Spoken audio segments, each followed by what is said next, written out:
لما بتغيب عن وعيك تعمل أشياء مش طبعك، لما فجأة تتغير يعني بتحب.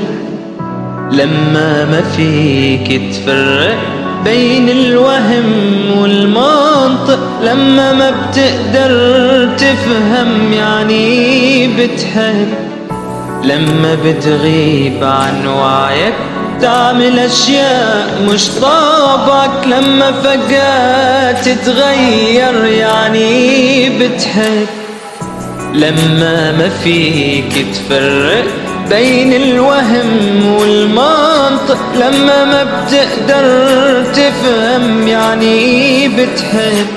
هو الحب منه عشرة لا بيخلق بعد فترة، لما ما فيك تصايفه لحتى تعتلي